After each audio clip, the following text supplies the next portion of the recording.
How are you, bro? Great, thank you very much. And so the new album is New Empire Volume 1. How long did you spend making it? Total time, probably about a month of recording. We did it in 2 pockets. I think we did 3 weeks over the last winter, actually right around last Christmas, and then 10 days or so over the summer to finish the whole thing. I'd say about a month. Do you remember which song from the batch you recorded or at least wrote first? Yeah, so on our second volume, because we have 2 volumes, so there's a song called Coming Home.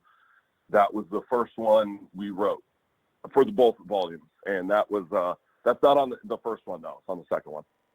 It's still actually one of my favorite tracks, which is funny because normally the first one we write is kind of that one where you're like, eesh, but it actually ended up being one of my favorite songs. So I'm kind of happy about that because usually the first few, you're like, these kind of fucking suck.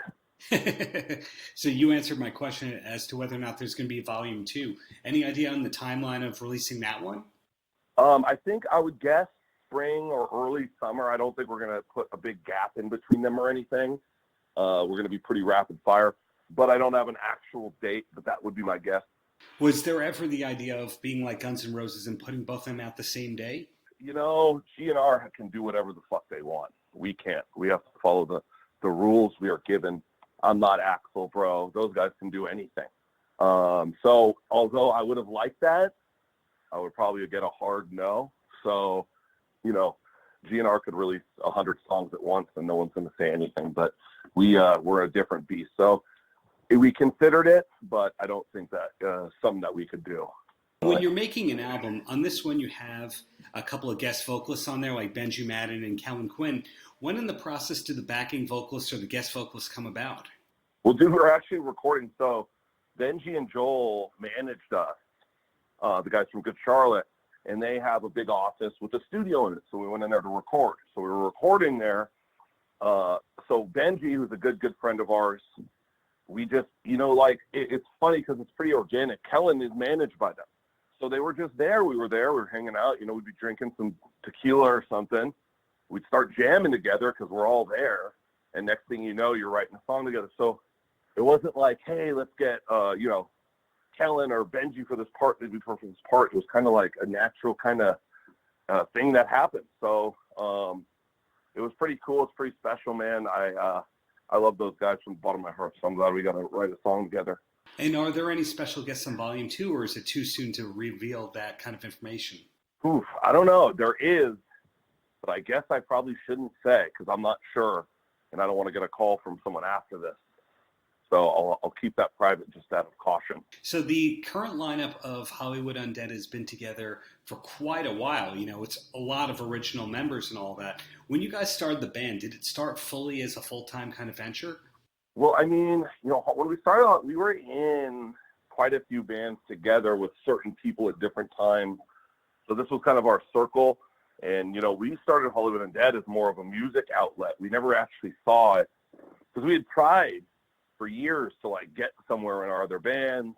We hadn't really. So we kind of said, you know, whatever, we're just going to make what we want to make. And we kind of put it on the back burner. And that was kind of when we gained, you know, more interest, which is kind of ironic, you know, because you like struggle for years to get someone to pay attention to you. And then when you finally stop caring, they do. It's like a girl. You just have to act like you don't care if you ever want to date somebody. Just be a jerk. But it was kind of that vibe where it was like, who cares what happens with this?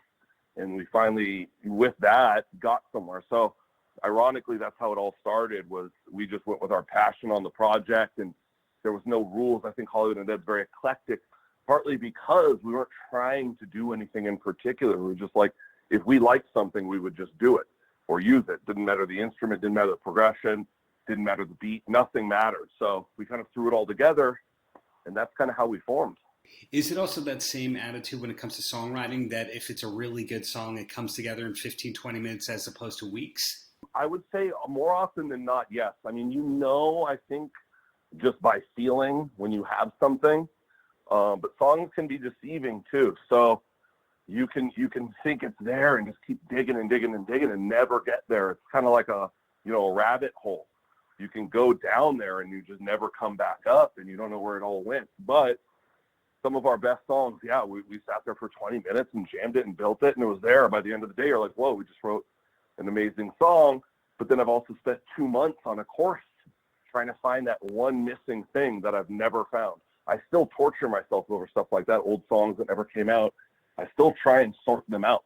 5 years later, I'm still digging. So it's one of those things, you know, music writing is not, there's no particular way to do it.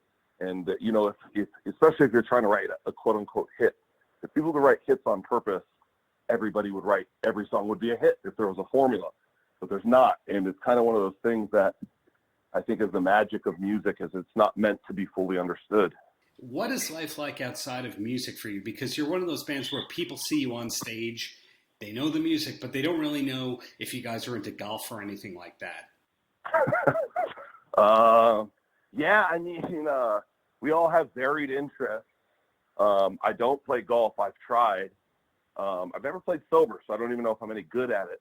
I think that's one of the unfortunate things about golf, is most people like me associate it with getting drunk. For the other poor golfers who take it seriously, I'm that asshole on the course that's probably annoying the shit out of you. So golf was never my thing. But yeah, I played football. I love baseball is my favorite sport. I grew up right in the shadows of Dodger Stadium. I grew up in Atwater, which is, you know, about 2 miles across the LA River from the stadium. You could see the lights during night games from my window, actually. And I was an obsessive Dodger fan, still am. You know, I work in the world of cannabis, actually. We have a few dispensaries and some grows in different states, and I've worked in that industry for quite a while. So, you know, we do all kinds of different things, but a lot of them, you know, everybody does, and some of them they don't. In terms of music, what was the band that really was your gateway into music? Was it Kiss or Motley Crue? No, neither of those bands. I wasn't into the sex rock stuff, you know. I've always been kind of more towards the dark side, I guess. The first thing I heard that was like modern, because, you know, I grew up on what my parents listened to, and I still listen to, actually I probably listen to more of that than anything now, was probably the Deftones, which was one of those bands that made me like, dude, I want to do this.